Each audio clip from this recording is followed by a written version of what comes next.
All right, good morning, everyone, and thank you for joining us today. We're going to be talking about social media and the fundamentals that you need to get started. So let's go ahead and get started.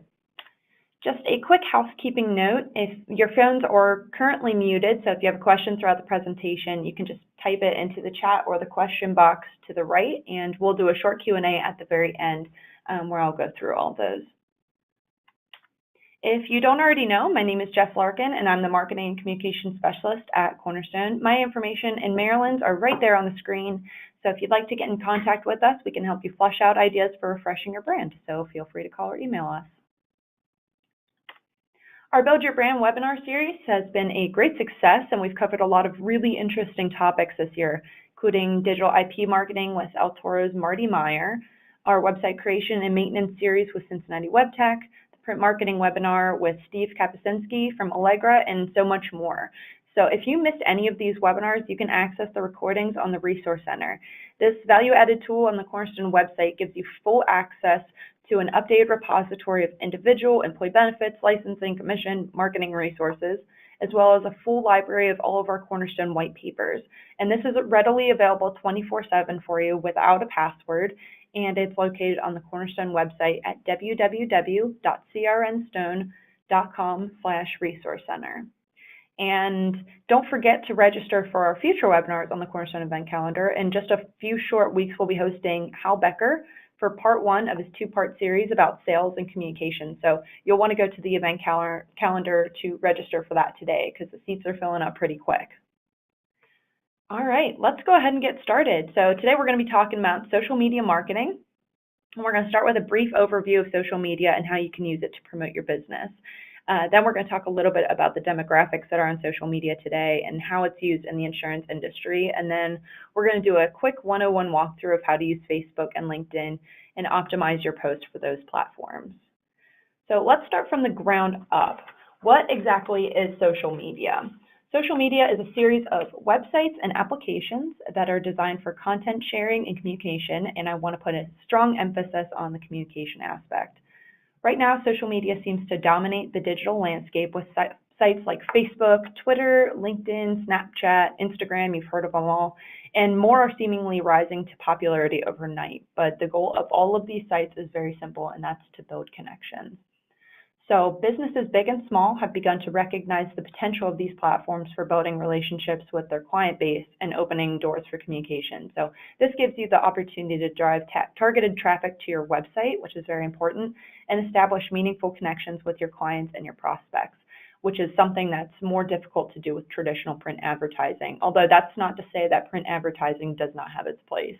In fact, during a webinar we just had a couple weeks ago with Steve Kapuscinski, he mentioned that it takes between 7 to 13 touch points to generate a reliable lead. So omni-channel marketing, to help you reach those 7 to 13 touch points, can and should include social media marketing. Mark Zuckerberg, we've all heard of him, he's the social media king.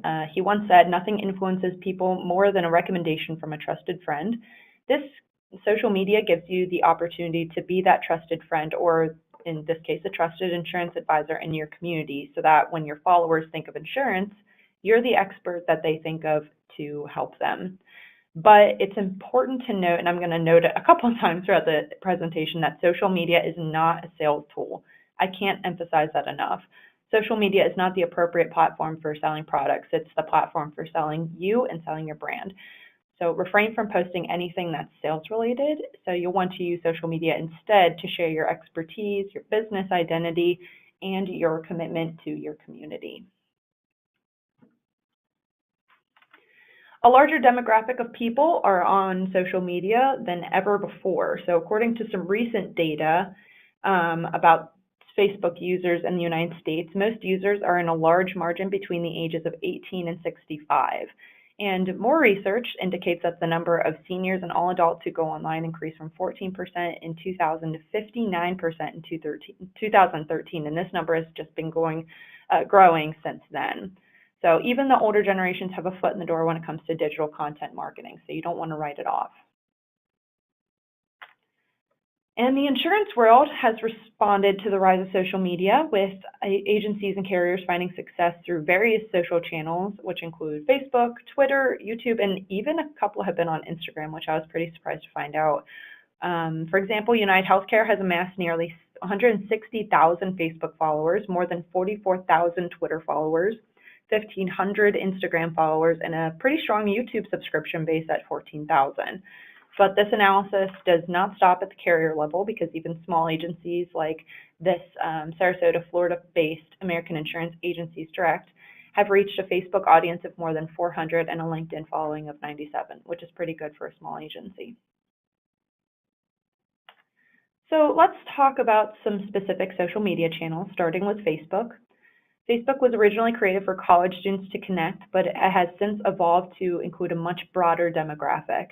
It's one of those more personal social sites, so a lot of users are going to connect with their family and their friends rather than businesses. But a lot of businesses have found success with Facebook because they're able to brand their content in a way that makes their page read more like a friend or colleagues, and I'll talk a little bit more about that in a second.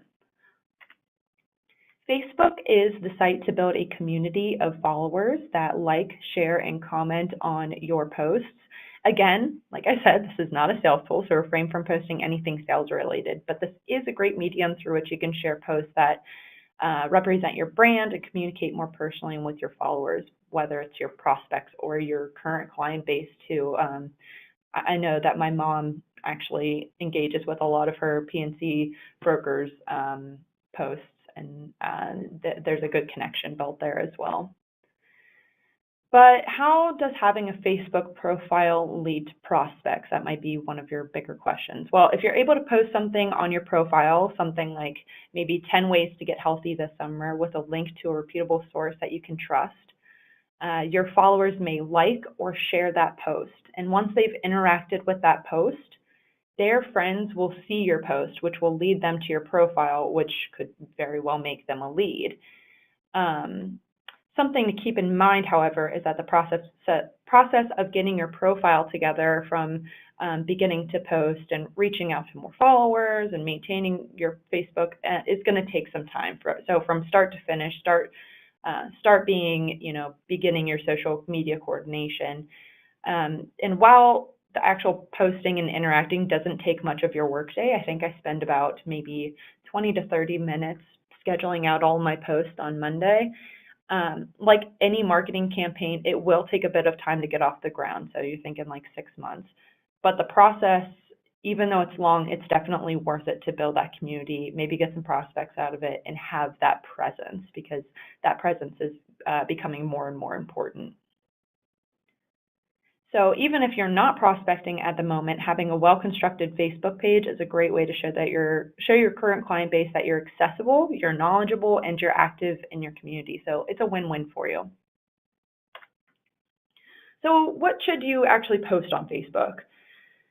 I have a couple of suggestions. The first being articles from reputable sources like Medicare.gov or Healthcare.gov or trustworthy news sites.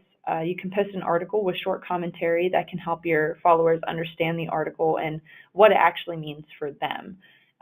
You can also post inspirational quotes that might give your followers insight into your personality and your brand. Cornerstone does this on our Facebook and our LinkedIn. We post some business quotes to kind of inspire our followers.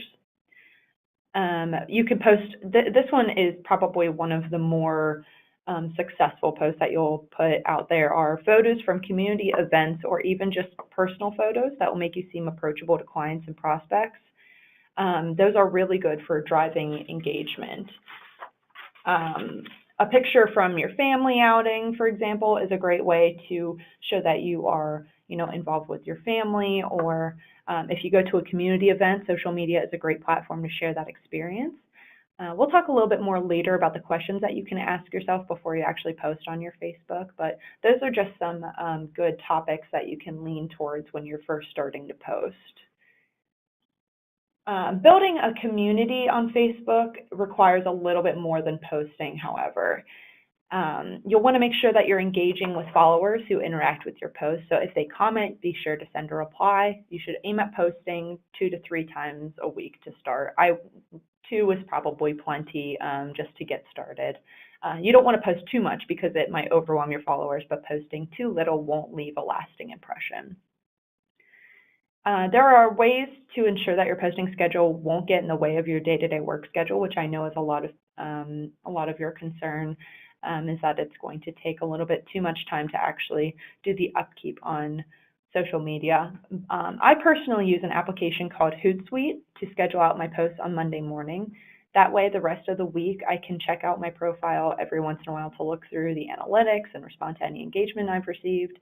I would say that I don't spend more than 2 hours a week focused on our social media. This is a job that you can also outsource to freelancers or an external media company who they spend their days doing this kind of marketing. A local company that I know helps with digital marketing content is 2060 Digital, and they have offices in Cincinnati, Columbus, Cleveland, and Indianapolis. So they might be worth a call, though I can't give you a good estimate on the cost for those services. But if your budget is tight, you might want to consider speaking with a freelancer. But like I said, doing social media on your own is totally an option, and it's not as overwhelming as it might seem. Let's go through some specific examples for posts that give you an idea of what content actually works on this platform. So the first post that we have is a pretty funny one from an agent that works in P&C. The agent decided to add a little humor to their followers' day. I know they add a little humor to mine. This is the kind of post that someone would see from a friend or a colleague, something that's funny, it's relatable, it's relevant. And the post to the right is a pretty easy idea for a post that you can do a couple times of the year. So posting about holidays, what they mean to you, and wishing everyone well during the holiday season is an easy way to boost your engagement and also be a part of the larger conversation. So those are some pretty easy posts that you can put out as well. United Healthcare specifically does a great job with their social media. As you can see, they have pretty great engagement. The first post has about 4,300 reactions and likes, 75 comments, and 381 shares. So let's talk about why this post works so well. When you communicate with clients, you want your strategy to be holistic. So you want to share your expertise about the industry while also encouraging your community to stay healthy. So United Healthcare used this ethos and decided that St. Patrick's Day was the perfect time to share a healthy shamrock shake recipe. So this is a post that many Facebook users would be interested in. It's not selling anything outright or working with too much promotion. The post is simple, relevant, it's timely, and it's something that you might want to share on your own feed. A congruent example for your own Facebook page might be posting something about eating locally grown fruit and vegetables on Earth Day, or maybe you post some like tips for good heart health to celebrate National Heart Awareness Month. The post to the right isn't as successful, but it does show UHC's expertise and it's relevant to the content in which they specialize. So they didn't receive as much engagement with this post, but they did receive some, and sometimes some is just enough to get a good share out of it. So you can see that they kind of mix up their content, and some of it really works and some of it doesn't, and that's kind of what happens with your social media coordination, is that it's a bit of trial and error to find out exactly what your followers like. What I want to show you about Facebook is how a company used followers' engagement to their advantage. So this is a company called Saros. They used the reviews that their followers left about their company and posted it at the very top of their profile. So when you go to view their profile, their glowing recommendations are the first thing that you see. Something that I would like to quickly talk about is the boost engagement or sponsored post option that you might have seen on Facebook. Sometimes you see when you're scrolling through your newsfeed that some of those posts are sponsored, which means that they have paid money to get more clicks and to get that post in front of a larger audience. I wouldn't necessarily recommend going down that road with your business until you have a good handle on what you want from your social media. This is definitely an option for you, but it does cost money and it may not yield a profitable return for you. So I would try to stay away from this option until you have a better understanding of how you want your social media channels to function. And I would just focus on getting followers, getting on a good posting schedule, and finding out what works for you first.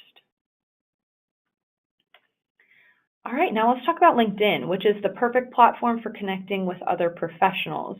We won't go into as much detail with this platform because I don't think it's as relevant for your specific social media goals, unless of course you're looking to connect with colleagues in your industry or hire a new employee. LinkedIn was created with networking and connecting in mind, so it makes it a great platform to reach out to prospective clients and employees. Like Facebook, you're able to share content on LinkedIn, which will make it easier for prospects to connect with you. On LinkedIn, you're likely to post information about business productivity tips, tricks, and stories, industry updates, educational resources, and also like Facebook, you're able to like, comment, and share posts with your connections. So what kind of things would you post on LinkedIn? LinkedIn is very similar to Facebook in that you can post educational resources, expert advice, industry articles, and so on, but your audience is going to be a bit different because the platform is specifically designed for professionals, not personal connections, although you can still try to establish those here. That's done plenty. LinkedIn also gives you the opportunity to post articles and white papers. Like this example here, this is where you can really show off your knowledge in the industry and perhaps reach out to other professionals if you're looking to expand your business with some new recruits. I'm happy to go into a bit more detail about LinkedIn during the Q&A, but I actually think that Facebook is the place that you want to start your social marketing with clients and prospects. Now, let's talk a little bit about the cautions of social media marketing. If you have a personal Facebook profile and you decide to get a business page, you'll want to consider taking special care to post mindfully on your personal page as well. So I have a couple questions that will help you determine what posts are right to share on your social media platforms in the beginning, both professionally and personally. I suggest printing out these questions and keeping them on your desk for the first couple weeks of posting and walking through each question before deciding to share on your social platforms. And if you look on your GoToMeeting dashboard, you'll actually see that I included a handout with all of these questions. So we can go through these right now. Does this post represent my brand? So when you're about to post something, does it actually show what you want people to see when they first stumble upon your Facebook profile? Does it show who you are, what you're trying to do, your mission, your vision, or is it something a little bit more extraneous? Which leads to the second question. Does this post add value to my followers, or will it just be some noise? So are they going to scroll past it and think, ugh, do I have to see that? Or are they going to look at it and actually take some time to click or read through it, check out the comments? Decide what your goal is for the post. So is your goal to drive engagement? Is your goal to get them to go to your website? Is your goal to get people to, share what they did on their 4th of July weekend?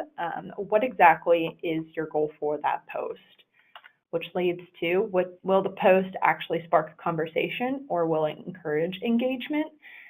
So if you ask a question in your post, perhaps people are going to be a little bit more inclined to answering in the comments, which it could start a nice conversation. If you're posting something that just has to do, it's very, black and white, it might be not as engaging. You won't get a lot of people clicking on it or sharing it, which is the goal of it, is to get people to engage with it.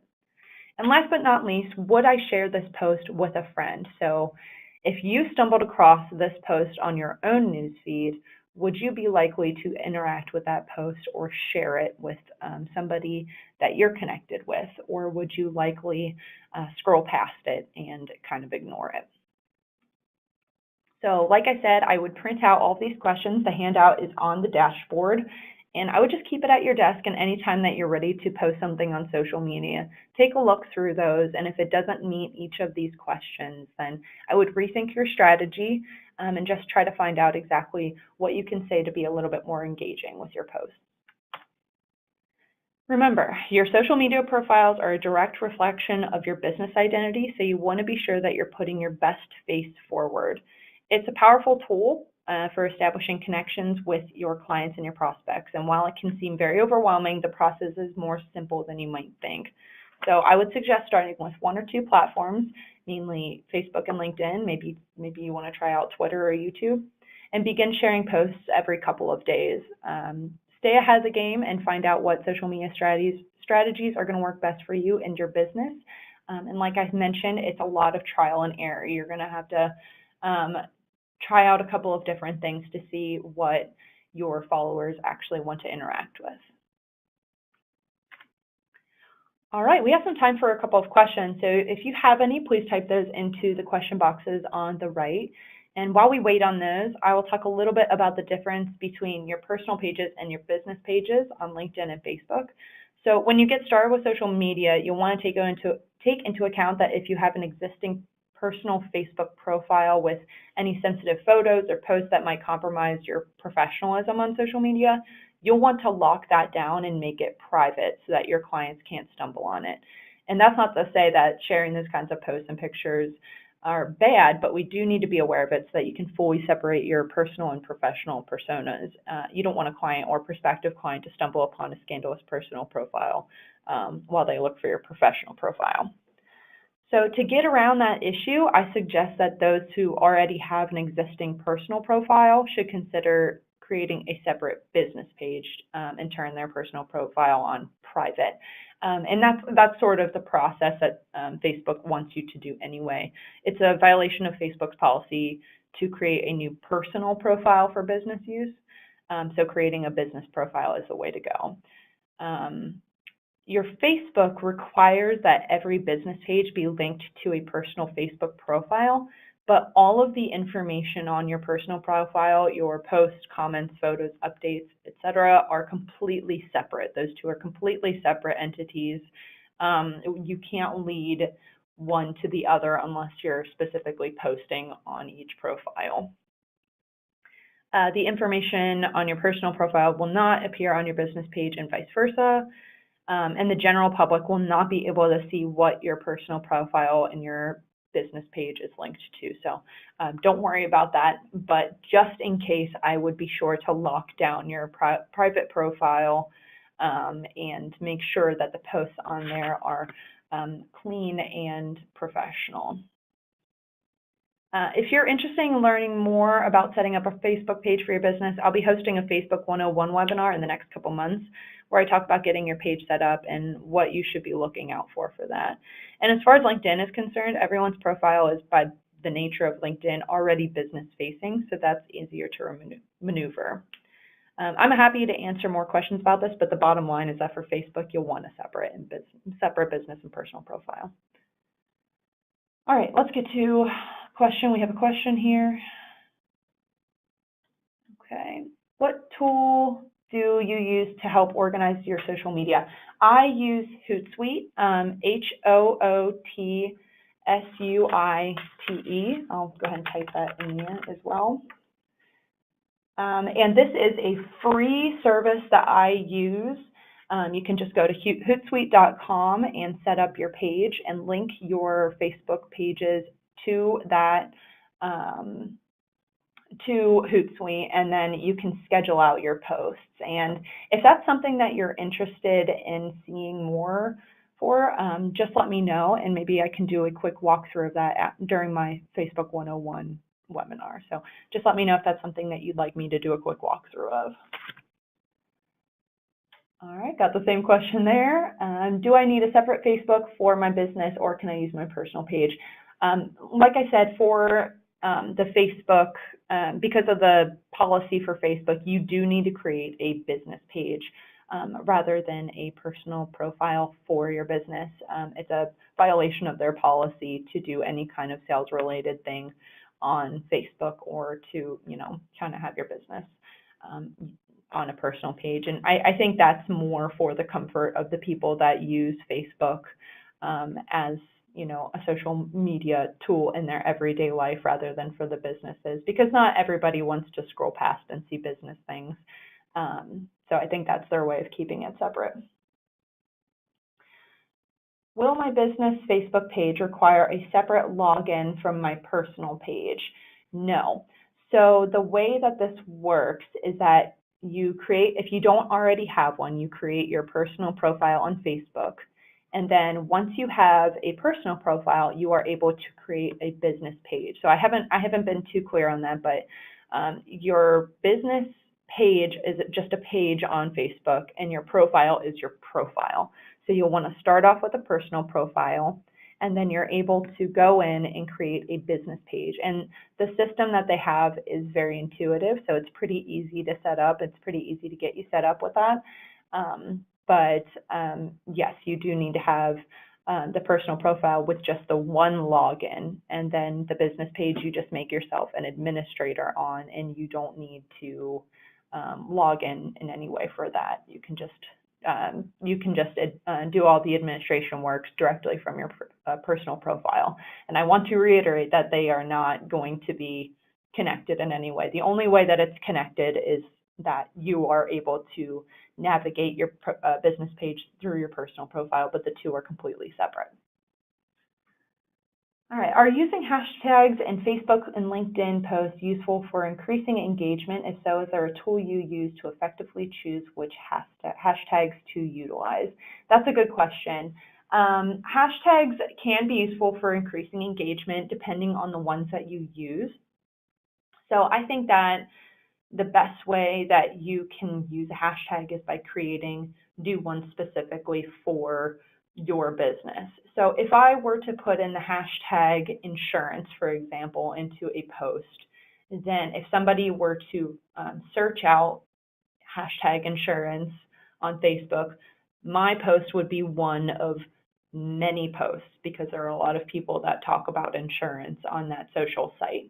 But if I did something like, if I posted something, we've done this in the past, we posted a photo about our blood drive and I did the hashtag Cornerstone Cares, then if you go to Cornerstone Cares and search that hashtag, you're likely only going to find posts from Cornerstone or Cornerstone employees, people that were interacting with that post, things like that. So those can be extremely helpful for you. So it's one of those things that's also going to be a bit of trial and error.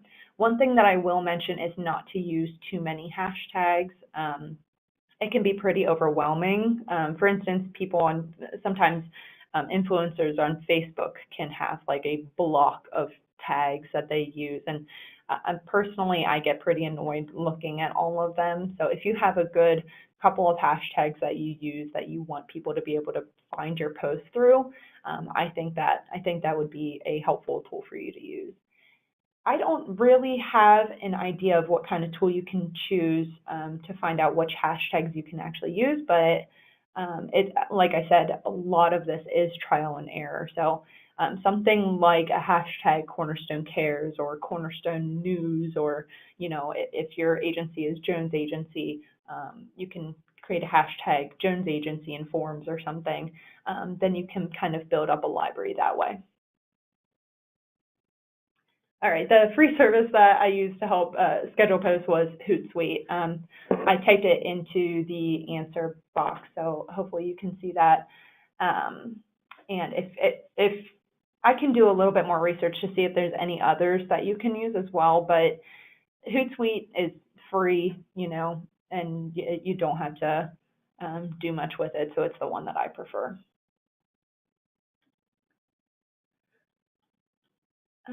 Buying booster ads on Facebook, what's the best way to buy? How much budget is good, and how is it purchased? So like I said, I wouldn't really get into that at this point, especially if you're new on the Facebook train. From my experience, those aren't all that helpful, and the budget kind of varies with it as well, but sometimes you can spend a lot of time and effort putting those sponsored posts out with very little return, especially specifically for our industry. But if you're interested in it, I'm pretty sure that the cost depends on the the list that you want to actually reach out to. So I can do a little bit of something about that on our Facebook 101 webinar as well and go into a little bit more detail. I wouldn't personally go into that until you kind of have a strong base for yourself, but it is something that I can talk about. So I'll make a note of that right now.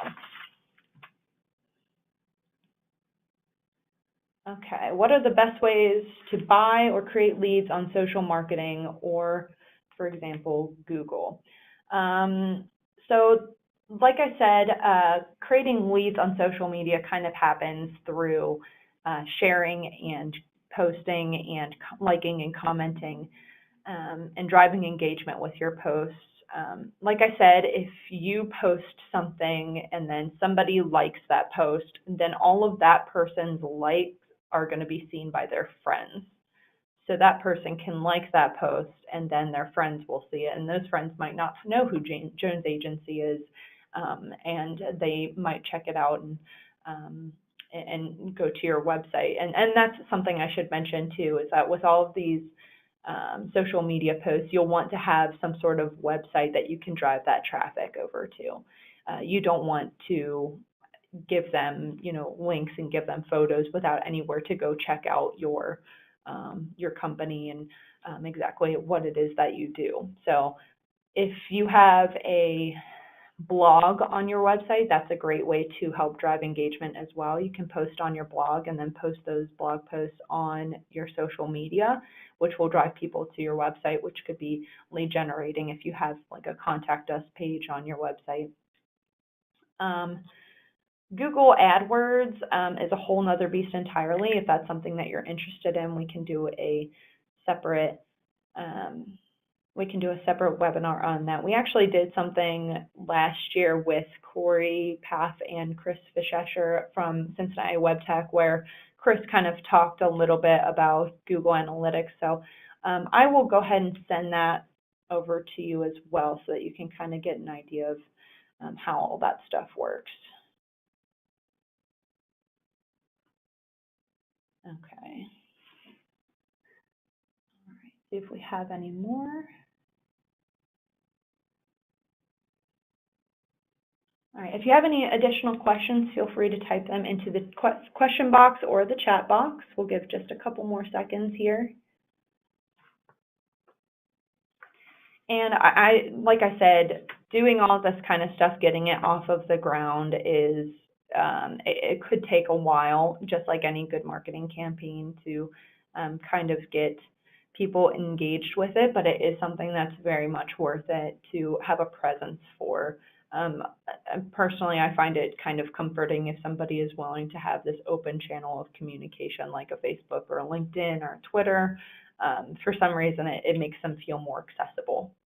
So I definitely encourage you to, even if you're not looking to prospect or anything, I would encourage you to just get on Facebook, post once a week or something. Do the minimum and do kind of your trial and error, see what works for you, and kind of get into the groove of it. All right, somebody asked for my contact info, and I think that is a great place for us to stop. So here's where you can actually connect with us. If you have any additional questions for me, you can contact me at jlarkin@crnstone.com. My information is right there. If you are interested in any of our other upcoming webinars in this series or our others, we have our individual corner, the group corner, we have the Cornerstone corner. Of course, we have our Hal Becker webinar coming up, so don't forget to register for that. But you can register for all of those different webinars on crnstone.com/events. And also, to ensure that we continue to provide value with our 2019 webinar series, please be sure to complete the survey once you've exited the presentation. Your feedback is very important to us, and it could help us figure out exactly what it is that you're looking to learn from these Build Your Brand webinars. So there's actually going to be a comment section on that survey as well. So if you have any recommendations for webinars that you'd like to see in the future, please feel free to put those in the survey.